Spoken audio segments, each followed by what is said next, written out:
श्री स्वामी समर्थ।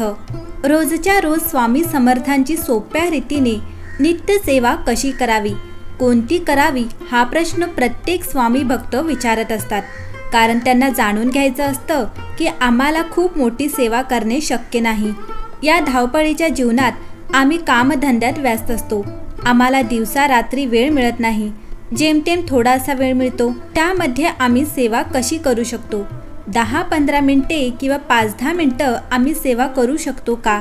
तर मंडळी, एक गोष्ट नेहमी लक्षात ठेवा, स्वामींना तुमचा 1 मिनिट सुद्धा पुरेसा असतो। फक्त तो मनोभावाने आणि विश्वासाने आपण त्या 1 मिनिट सेवा करायला हवी। तुम्ही 24 तास कामात असता, दिवस रात्र तुम्ही धावपळीत असता। या धावपळीच्या जीवनात तुम्ही फक्त मुखातून श्री स्वामी समर्थ, श्री स्वामी समर्थ बोलले तरी ती सेवा लाख मोलाची असते। परंतु मंडळी, या व्हिडिओमध्ये आम्ही तुम्हाला घरच्या घरी करता येईल अशी सोपी सरळ सेवा सांगणार आहोत। त्यामध्ये कोणताही जास्त वेळ तुमच्या व्यस्त होणार नाही। तर मंडळी, रोजच्या रोज तुमच्या धावपळीच्या जीवनात सकाळी किंवा संध्याकाळी एक वेळ ठरवून तुम्ही सेवा दररोज करायला सुरुवात करा। आता या सेवेमध्ये तुम्हाला करायचंय काय? तर मंडळी, या सेवेमध्ये तुम्हाला फक्त 2 गोष्टी करायच्या आहेत। त्या म्हणजे 11 माळी श्री स्वामी समर्थ जप। या क्रमांकाला खूप कमी वेळ लागतो। तुम्हाला जर 11 माळी सुद्धा शक्य नसेल तर कमीत कमी 1 माळ तरी करावी। 11 नाही तरी 1 माळ तुम्हाला जमेल। त्यानंतर दुसरे आहे तारक मंत्र, हा 1 वेळ बोलावा। बस तुम्हाला 2 कामं करायची आहेत, श्री स्वामी समर्थ जप 11 माळी किंवा 1 माळी आणि तारक मंत्र 1 वेळेस। फक्त तुम्हाला या 2 गोष्टी तुमच्या नित्य सेवेमध्ये दररोज करायच्या आहे। संध्याकाळी करा किंवा सकाळी, ऑफिसला किंवा कामाला जाण्याआधी करा किंवा ऑफिसवरून कामावरून आल्यावर संध्याकाळी करा। प्रार्थना सगळेच करतात, परंतु सगळ्यांचीच प्रार्थना फळतेच असे नाही का? याचे कारण स्वामी समर्थ महाराज एका दृष्टांत देऊन सांगतात। एकदा समस्त शिष्यांसमवेत स्वामी समर्थ महाराज प्रवासाला निघाले होते। प्रवासात असताना अवकाळी पाऊस सुरू झाला। स्वामींची सोबत असूनही सगळे बिथरले होते। सर्वांनी एका झाडाचा आश्रय घेतला। सगळेजण पाऊस थांबण्याची वाट पाहत होते, परंतु पावसाचा जोर वाढतच चालला होता। असे चालत राहिले तर पूर सदृश्य परिस्थिती निर्माण होईल, या भीतीने सगळे भक्त स्वामींना शरण गेले। तेव्हा स्वामी म्हणाले, अरे, अशी गयावया करण्यापेक्षा आता पावसाला हात जोडून विनवणी करा, प्रार्थना करा। सर्वांनी मनापासून प्रार्थना केली तर तो तुमचं नक्कीच ऐकेल। प्रार्थनेत शक्ती असतेच, परंतु सामूहिक प्रार्थना लवकर फळते। यासाठी सर्वांनी एकमुखाने एक दिलाने प्रार्थना करा। सर्वांना स्वामींचे म्हणणे पटले। सर्व भक्तांनी प्रार्थना केली आणि काय आश्चर्य, पाऊस कमी होत होत पूर्ण थांबला। तात्पर्य हेच आहे की स्वामी सांगतात, एखादी गोष्ट तळमळीने केली तर तिचे फळ निश्चित मिळते। प्रार्थना अशी करा की समोरच्याला तुमचे ऐकावेच लागेल, एवढी शक्ती तुमच्या शब्दामध्ये आणि भावनेमध्ये असायला हवी, तर ती खरी प्रार्थना।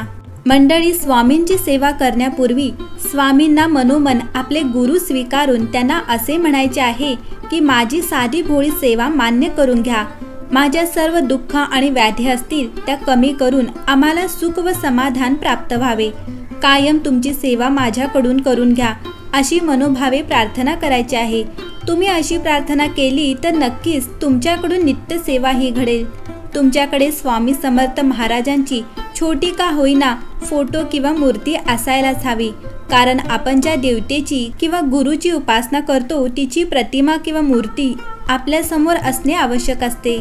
दिवसभरातून वेळ काढून कधीही तुम्ही नित्य सेवा करू शकता, कारण आजकालच्या धावपळीच्या दिवसात आपल्याकडे वेळ असेल नसेल, त्यामुळे थोडासा वेळ काढून आपल्याला सेवाही करायची आहे। तसेच रोज तारक मंत्र म्हणावा, ते शक्य नसल्यास तो ऐकावा। त्यामुळे स्वामींची सेवा आपल्याला अनन्य भावाने स्वामींना शरण जाऊन करायची आहे। ज्यांना रोजच्या कामातून चांगला वेळ मिळतो त्यांनी रोज 3 अध्याय 11 माळी जप आणि तारक मंत्रचे पठण करायचे आहे। आणि ज्यांना जास्त वेळ मिळत नाही किंवा दिवसभर कामात व्यस्त असतात त्यांनी 3 अध्याय 1 माळ जप आणि स्वामी तारक मंत्र यांचे वाचन करायचे आहे। दररोज पाया पडताना महाराजांना मुजरा करणे आवश्यक आहे। ज्यावेळेस घरातून बाहेर पडतो त्यावेळी स्वामींना मुजरा करायचा आहे आणि तसेच आपण बाहेरून घरात आल्यावर ही स्वामींना मुजरा करायचा आहे। जसे तसे जमेल तसे आपल्याला नित्य सेवेमध्ये खंड पडू देऊ नये याची काळजी बाळगावी, कारण आपण आपल्या गुरूंचे गुरुपद घेतलेले असते, त्यामुळे स्वामी सदैव आपल्या पाठीशी असतात। जर तुम्ही मांसाहार घेतला असेल किंवा मासिक धर्म चालू असेल तर नित्य सेवा करणे टाळावे। फक्त तुम्ही नामस्मरण करू शकता। वैराग्य वाचून सारा परमार्थ लटका आहे। पक्ष्यांची पिल्ले त्यांच्या पंखाखाली वाढतात, त्याप्रमाणे घरातल्या माणसांना आपल्या प्रेमाच्या आश्रयात ठेवावे।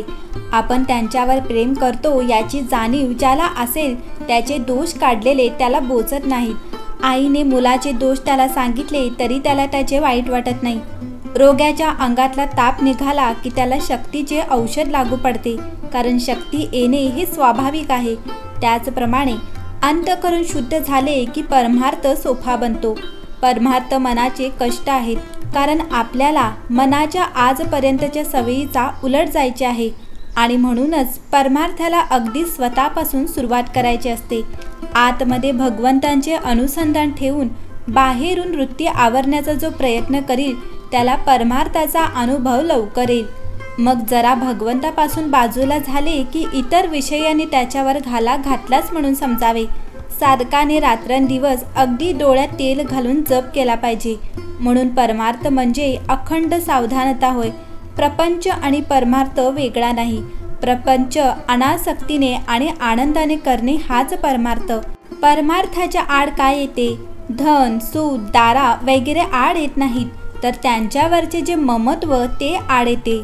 वस्तूवर आसक्ती न ठेवणे हे वैराग्य आहे, ती वस्तू नसणे हे वैराग्य नव्हे। एखाद्याला बायको नसली म्हणजे तो विरक्त आणि असली तर आसक्त असे म्हणता येणार नाही। बायको असून लंपट नसेल तो विरक्त आहे, ते परमात्मानेच दिले आहे आणि ते त्याचे आहे असे मानून आनंदाने राहणे हे वैराग्य आहे। या भावनेतून राहून जो इंद्रियांच्या नादी लागत नाही तो वैरागी। वैराग्य वाचून सारा परमार्थ लटका आहे। कोणतीही गोष्ट अभ्यासानेच साध्य होत असते। आज खरी भक्ती नाही म्हणून भगवंतांचे स्मरण नाही आणि भगवंतांचे स्मरण ठेवण्याचा अभ्यास केल्याशिवाय खरी भक्ती येत नाही। शहाण्या माणसाने उगीच विकल्प न लढविता भगवंतांचे स्मरण ठेवायला आरंभ करावा। ज्या ठिकाणी आपल्या ओळखीचे कोणी नाही, आपले आप्त कोणी नाहीत, जिथे आपल्याला कोणी मान देत नाही अशा ठिकाणी राहून अनुसंधानाचा अभ्यास करावा। जिथे कोणी आपल्याला ओळखीचे नाही असे स्थान आपल्या अभ्यासाला चांगले असते। आपल्या यातना दूर करायच्या असतील, आपल्या मनातील घालमेल दूर करायचे असेल आणि समाधानी राहायचं असेल तर मनावर ताबा मिळविण्यासाठी स्वामी समर्थांच्या तारक मंत्रांचे पठण अवश्य करा।